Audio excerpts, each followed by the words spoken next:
Good. Well, we're ready to start our official program, and it's 20 years, so we're going to start with a panel of what's our foundation? How do we get started? So I'd like to invite these four people to come up onto the stage, please. And as they come up, I just want to share with you kind of the purpose. As we planned for this, we wanted to provide a historical snapshot of the EM Higher Education program and the symposium, this gathering.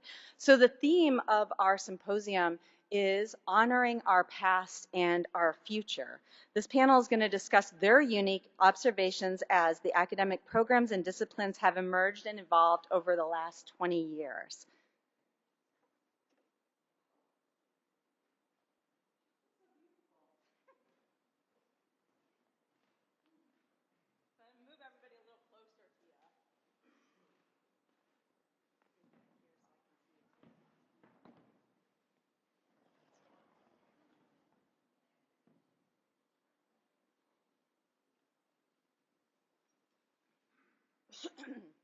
Thank you for their patience as people get mic'd up.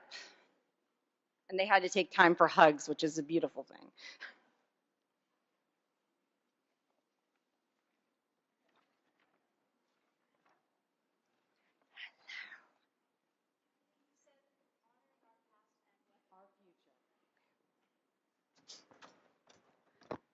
And I just want to tell those of you who are in the back, I know it's really comfortable to be back there because you can escape really easily. But if you'd like to, there's a lot of room up front, especially here. And so if you want to see the creation that Lori is doing while we're having this session, you'll be able to hear a lot more up here. So please feel free to move forward if you'd like.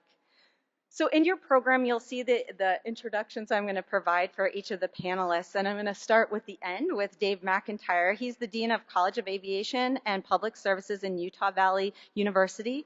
The programs that Dr. McIntyre oversees include aviation, criminal justice, emergency services, dental hygiene, nursing, public and community health, public services, and respiratory therapy. It's a real broad perspective that you have, so we're very grateful for that. He has also served as the associate professor at the Department of Public Administration at the University of North Texas in Denton. And Dr. McIntyre has experience and expertise in various areas, including international disasters, community preparedness, disaster response and coordination, and homeland security. He's published several books and articles. He serves as a mentor for new emergency management academic program development. How many of you were able to attend his workshop? Yeah, outstanding, wasn't it? He's just an incredible gift to our community, like everyone on this panel. So thank you, Dave.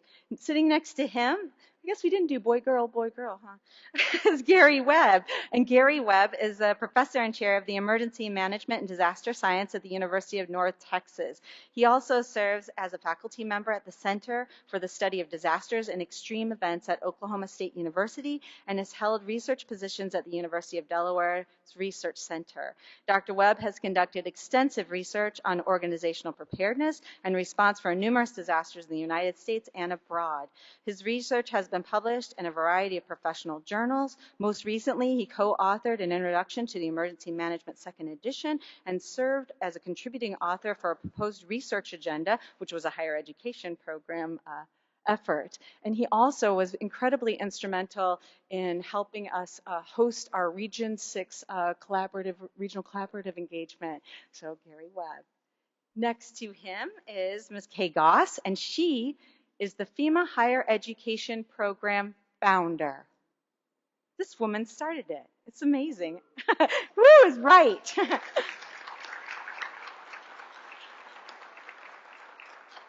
She is a former FEMA administrator and faculty member at the University of Las Vegas, Metropolitan University, and the University of Istanbul. She serves now as a capstone chair and coach for the FEMA Executive Academy, as well as a chair for the J. William Fulbright College of the Arts and Sciences Dean's Advisory Board. Ms. Goss is also on the Board of Trustees for the University of Arkansas and holds a position on the Emergency Management Advisory Council at Arkansas Tech University and the Arkansas State University International and Regional Training Center. Guess what state she's from? She serves in various community leadership programs supporting not only emergency management, but children's issues, substance abuse centers, and she promotes diversity on a regular basis. Ms. Goss is well published and has served the higher education program manager extensively through her participation on a myriad of focus groups and championing the quality of emergency management academic programs through promoting accreditation. Last but not least, Stacy Willett. And Stacy Willett is a professor of emergency management and homeland security and the executive committee member and research fellow for the Center of Emergency Management and Homeland Security Policy Research at the University of Akron. Dr. Willett has served as a faculty member in the academic discipline for emergency management since 2001 and is a leader in developing the program standards for accreditation. She is actively involved in the Department of Homeland Security's Office of Academic Affairs tabletop exercise program. She regularly participates in the planning calls, and she has set a precedent for the inclusion of emergency management students in that DHS National Exercise Program. It's a huge accomplishment. And she is also currently the Jobs and Internship Special Interest Group lead. So thank you to all of you for serving on our panel.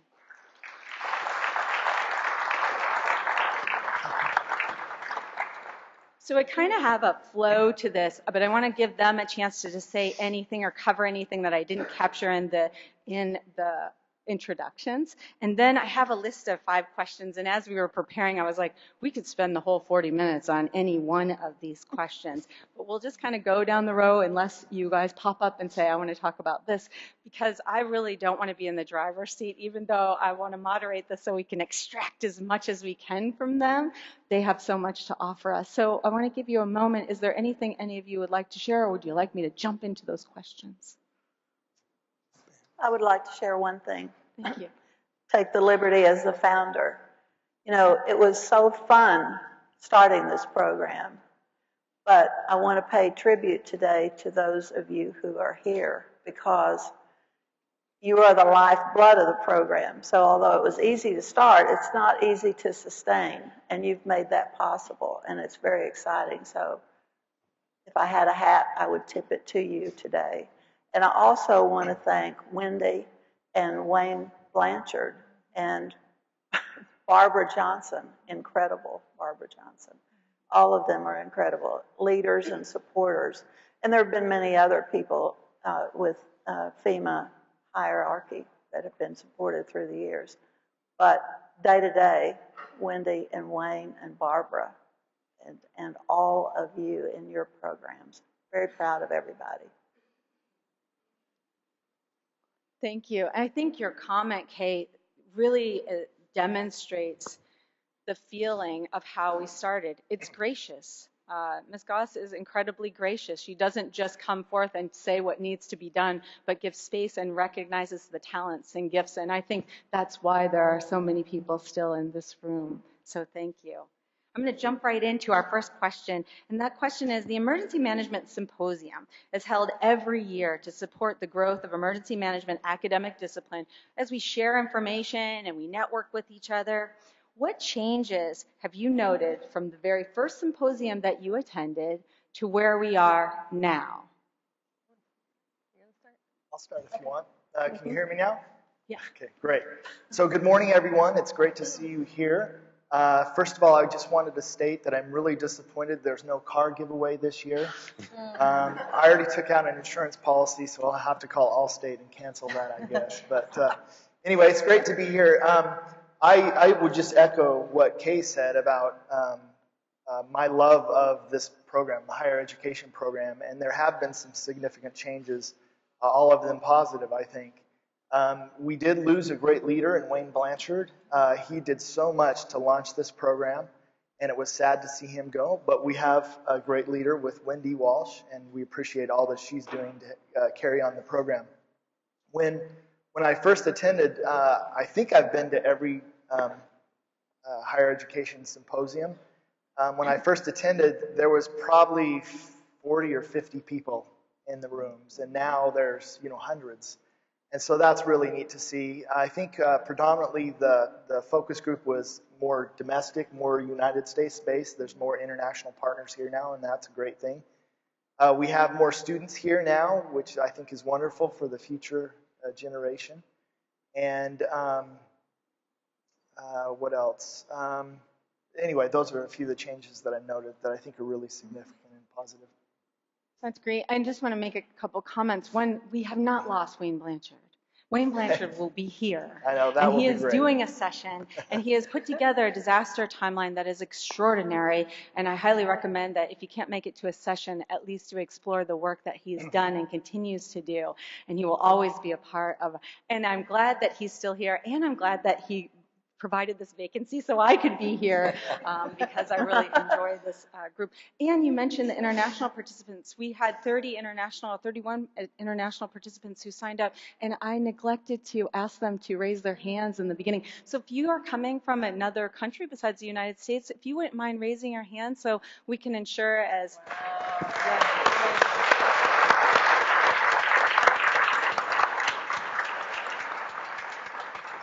So I just want to say that this is an exchange. We expect you not to just learn from what you're hearing here, but also to share what's working in your programs.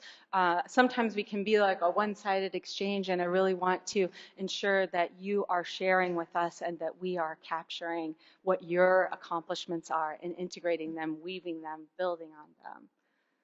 Anybody else on the panel about what's changed? We heard like the size has changed, demographics have changed. What other things have changed with this community? Go ahead. Okay, yeah, I can jump in here. First, Wendy, thank you for having me on this panel. It's a great honor to be sitting next to Kay Goss, and we saw each other just in February, so Yes, I'm lucky. I'm a relative newcomer to the symposium. Although my program at North Texas has always held this meeting in the highest regard. For many years, we were represented by Dave Neal, my friend and colleague and mentor. And then he handed the baton off to Dave McIntyre. Unfortunately, Dave left us for greener pastures in Utah, although at North Texas, we're the mean green. So I don't know how you get greener than that. But we do miss Dave, and it's nice to catch up with him here. I think what I've observed in very recent years as an important change is for those of us in the emergency management and disaster research community, there have really been kind of two communities. Every summer we have to choose between going to the Natural Hazards Workshop in Colorado or the Higher Education Symposium in Emmitsburg, and I'm starting to see more overlap between those meetings. I'm seeing people here who I see there, and when I'm there, I see people who I see here, and I think that's to the extent that we can integrate the research community and the higher education community, I think it strengthens all of us. And Wendy, I want to thank you for really kind of pushing that. And last August, a group of us came here to Emmitsburg to talk about a research agenda and the higher education program's role in shaping that. And I think Jennifer Tobin is going to talk about that maybe another session. So I think that's a significant development.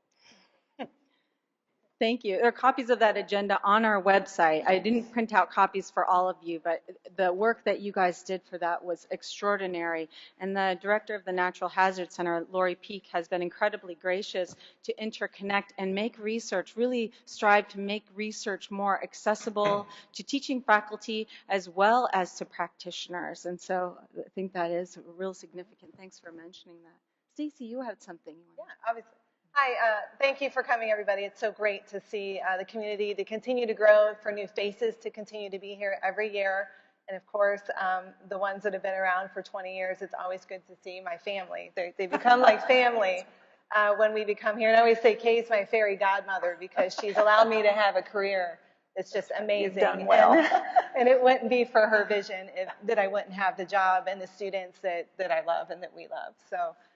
Kay's our fairy godmother. So as to what's changed in the last 20 years, and I think I've been here for all 20 except maybe for 1 or 2 when I had children. So I think that should count for something that, having a child or being actually like 8 months pregnant, I didn't come. But what has changed, and Dave took the literal sense of what's changed. We had a room with like 30 or 40 people. We all stood up. We all got to say our names. It was in a small room, and that was the conference. It was just a few people back then. And here, obviously, we wouldn't have time to do that because there's so many of you. On the larger level that I think of, when I think of what's happened in 20 years, when I first started teaching emergency management, when a lot of us first started teaching emergency management, we had graduates out there with emergency management degrees, but emergency management was not listed as an acceptable degree for emergency management. So we had to deal with those problems. We had fantastic grads who were trying to get jobs at local and state levels who had all the qualifications, but they didn't have a listed degree because they had an emergency management degree.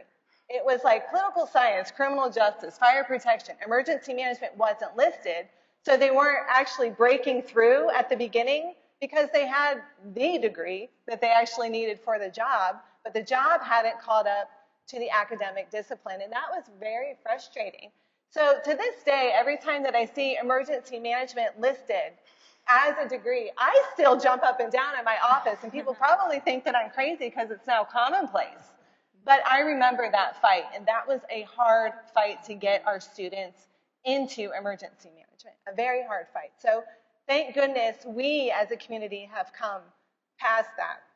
And I also wanted to say when I first started teaching emergency management, there were very few women in my classes, very few. If I had one or two, that was a good semester. I didn't see women in my classes. They weren't there. And so over time, obviously, that playing field has leveled out quite a bit, where we have a very strong female representation in our classrooms, and we're starting to get more minority representation in our classrooms. And our classrooms are starting to look like the communities that we are supposed to be representing. And that is an enormous accomplishment. So for 20 years, we have come a long way. And I really think we need to acknowledge how far that we've come this year. Thank you. Agreed. Kay. Several things, of course, that I've observed in these 20 years, but most recently, encouraging things that kind of accelerate us, I think, to a new level. One is Claire has been named, her department has been named 6th best emergency management program in the country by U.S. News and World Report. This is the first time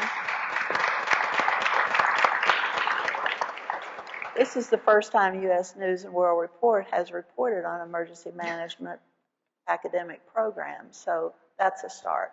The U.S. Department of Labor now counts emergency management as a profession, not as a trade, and actually carries potential numbers for our students.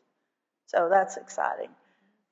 Wendy has started a new initiative, which I want to salute, and that's the regional collaborative meetings. And Gary was hosting a meeting, and I tagged along because I come from Region 6, so I was very proud of Region 6. But the irony is that the University of North Texas had the first basic bachelor's degree program in emergency management. And by the time we started this program, they'd had not quite 100 graduates. So their program was not new, but rather new on the side. And they actually played a key role in helping Wayne and me build the higher education program. I didn't think so much about it at the time. Looking back on it, they were helping build their competition. And so I think that was very unselfish and a great leadership. So thanks to UNT. So emergency management as an academic discipline, we've heard how it's grown, diversified, but it had its roots in civil defense. And so as we've gone through these 20 years, what are some of the seminal events that have happened in terms of disasters, that have happened in terms of what's happening in the classroom that have really affected the emergency management academic discipline? So I'll start again. Just one last comment about the prior question, if I may. one of the things that has been sad to me about the changes in the higher education program is to see people retire and move on. So obviously Kay Goss has done so much for the program, but there's others like Tom Drabeck or Bill Waugh, Rick Silvas. So these are individuals who I really admired, who influenced me a great deal, and they've moved on to greener pastures and are enjoying retirement, so we don't see them as often. But the great thing is we see new colleagues here, and that's wonderful. But in terms of some of the things that have influenced emergency management, the development over time, I think the National Governors Association report in 1979, somewhere around there, I think that asked us to think broader about emergency management with this comprehensive emergency management concept. There's been events like Hurricane Andrew, which caused us to really reflect critically on how we approach emergency management, what we need to do differently. There were other events that obviously have been significant, such as 9/11 and the introduction of Homeland Security. And one of the sad things, I mentioned this yesterday in my workshop, but is we have a pendulum in emergency management. We kind of move from civil defense to natural disasters to Homeland Security, and it would be great if we could kind of smooth out some of those radical swings.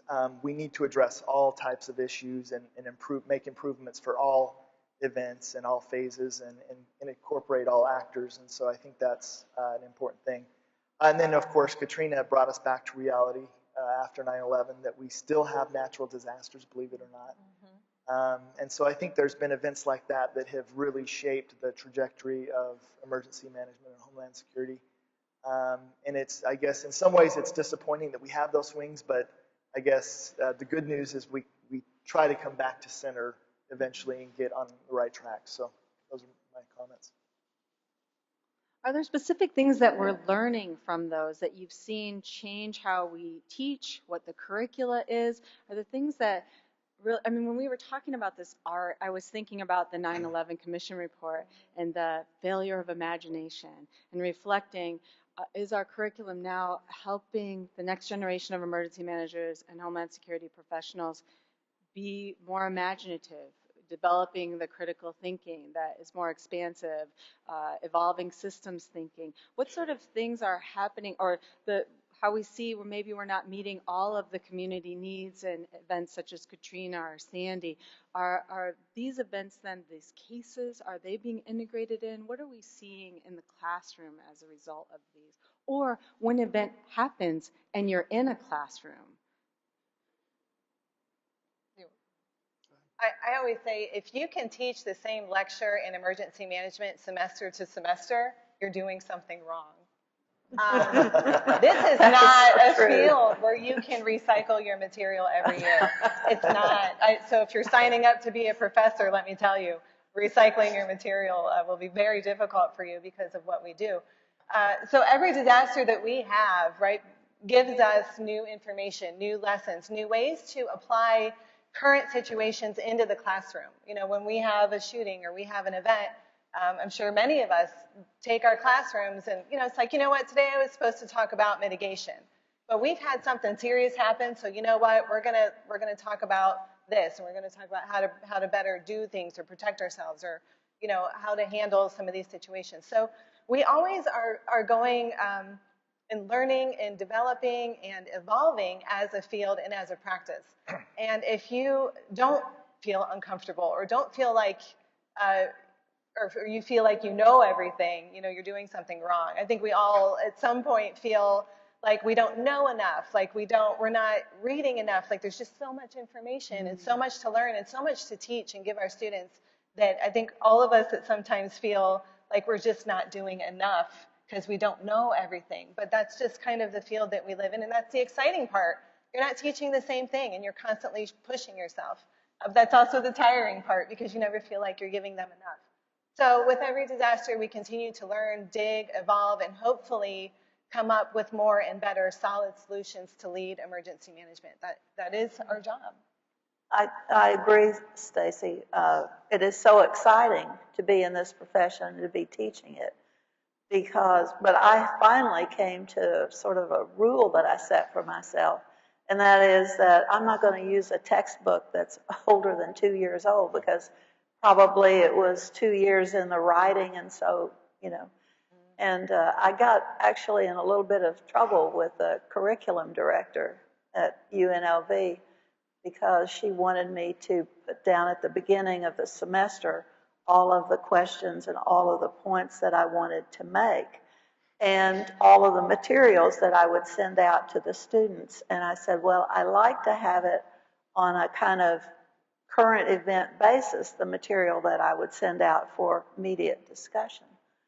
And so she said, I don't see how that works. And I said, well, give me a semester and read what I send out and the students' response and see how you like it. And after it was over, she said, you know, I have helped in many other subject matter areas, but she said in emergency management, I do believe your point is that it is changing so rapidly and so much is learned with each disaster. And she said, from now on, we're going to be more flexible. Thank you. I know some of you face the same situations, challenges.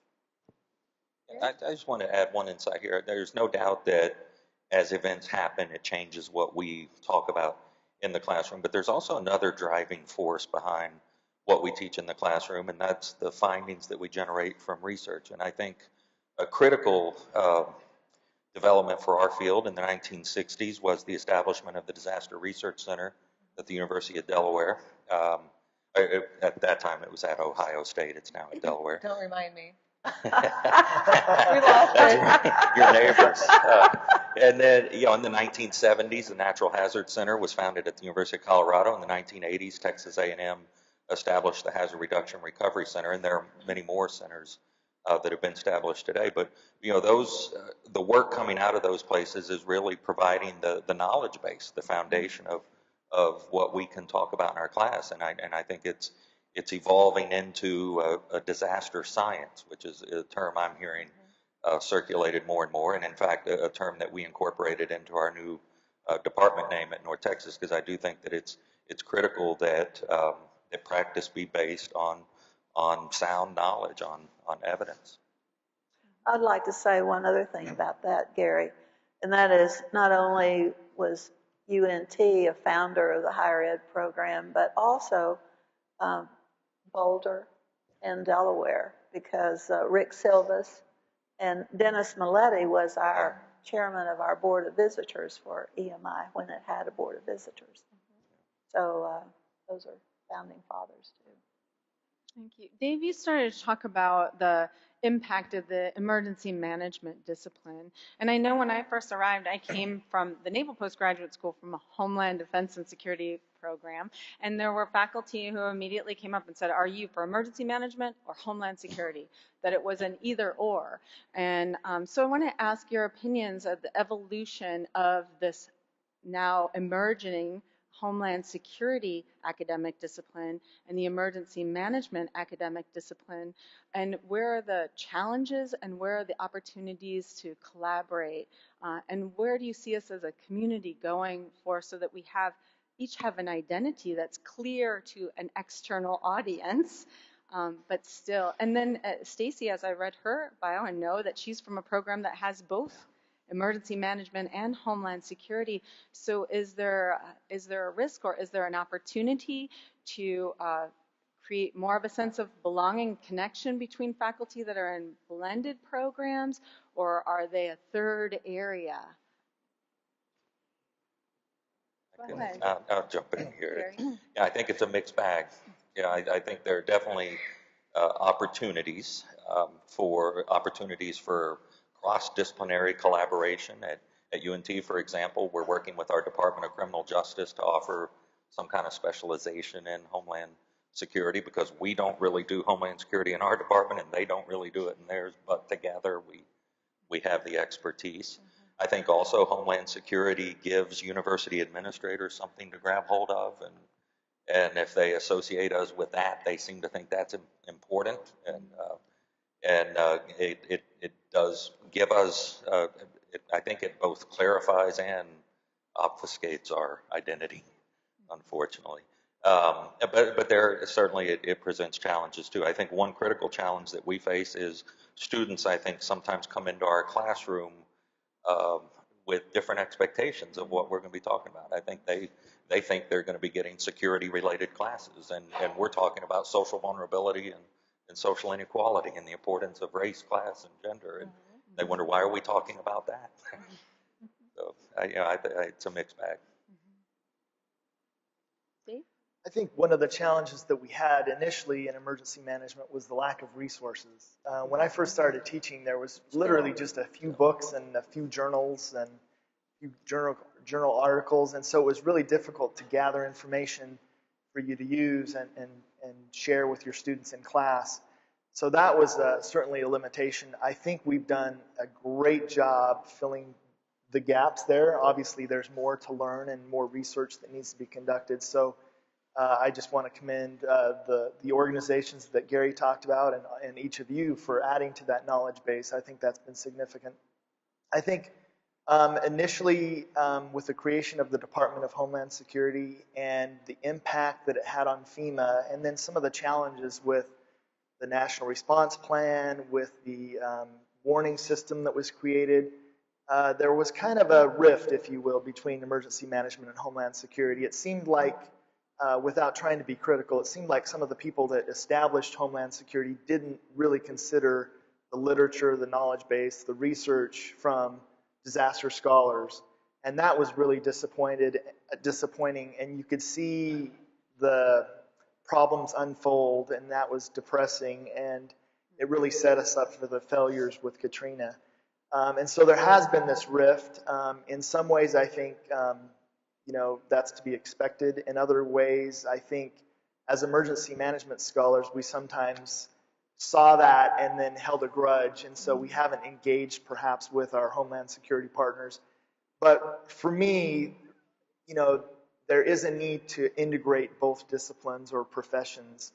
They overlap in significant ways, and emergency management scholars need to recognize that terrorism is a threat.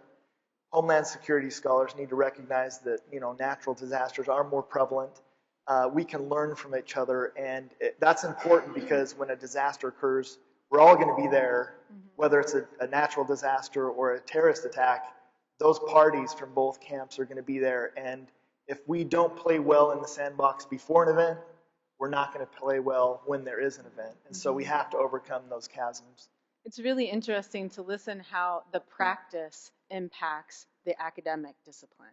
And so when you say the rift between the practice and how it just flows into how we teach. And so that's interesting. And it'll be interesting to see how the relationship continues to unfold. And as academics, how do we continue to write on this topic and have space for this conversation? I guess the thing that struck me the most when I came into this position was noting that there was more of a underground, like we didn't really talk so much about it except for with people who agreed with what we thought about it, rather than having those spacious conversations where we can have the dissent and really kind of figure out what's the difference between the practice and how we teach academically. Because even when I listen to Gary talk about the social gender considerations, I think that might be something for a Homeland Security professional to also entertain and learn and build those skills as well. So from the academic side, what do we have to give the profession? I really want to continue this conversation, but we are running out of time, so I want to move on to the next question too, and that's the question of quality. So we've had fantastic growth in programs. We've had some programs that have so many applicants, they're overflowing, and other programs that have folded. And so why is that some are succeeding and some aren't? Is it geography? Is it jobs? Is it how we're teaching, how we're attracting people? And then we've also had a conversation, as I introduced Stacy and Kay, about the standards and accreditation. And is it quality if I take the degree program at your school, or I take a degree program at Metropolitan or at Central Florida, is the same, or I'm hiring the person from those areas, am I getting the same qualifications, the same, can I expect the same? And where are we at as a community in terms of that kind of standards, accreditation? Thoughts? You go ahead. came before me. Oh. So. in the beginning. In the beginning. Well, this is pretty interesting challenge that we have because in the two universities that I teach at, I teach in the master's program, so that's a little bit different than the teaching at the undergraduate level. But our student bodies at UNLV are so different from the student bodies at Metropolitan College in New York. At UNLV, we have a strong feeder program from the fire departments and from police departments. And they're mostly students that are looking to use emergency management as a bridge in their retirement years. And of course, they retire so young. They retire when they're Stacy's age, fire and police. And so, that's one kind of student body. And in Metropolitan College, it's a very diverse community, including many Caribbean countries and also minority groups and people that have gone through Hurricane Sandy and they were so shocked to have gone through it that they got interested in emergency management because it seemed like the only positive thing that was happening in their community. So that's been very exciting. Both programs have grown rapidly, and how do you maintain the quality of those programs? And those of you who know me know that for many years I've been an advocate of the accreditation process. And I think that it's probably at a point where both Homeland Security and emergency management are proceeding. In this effort, I've always been so grateful in the emergency management area that we have IEM with the Education and Training Committee and the CEM process, because that's a standard for us as individuals, but also that we have the Emergency Management Accreditation Program, which establishes the standards for the programs that our students will be offering. So I think that, Region 6 became accredited under EMAP, the first FEMA region to do so. I thought that was extremely encouraging. IEM has adopted EMAP as the standard this year, I think in March, for the whole profession of emergency management. So I see us following the same route of other professions, and that is higher and higher standards, and it's driven by those of us in the profession, not people from the outside, and I think that makes our efforts even stronger. So we are at the University of Akron, we're program number 3. It was obviously UNT had the lead for a good decade on everybody, and then Arkansas, Kay helped develop Arkansas, and then we, with their advice and guidance, and developed ours at Akron, so we were program 3. But we were the first program in the world to achieve accreditation.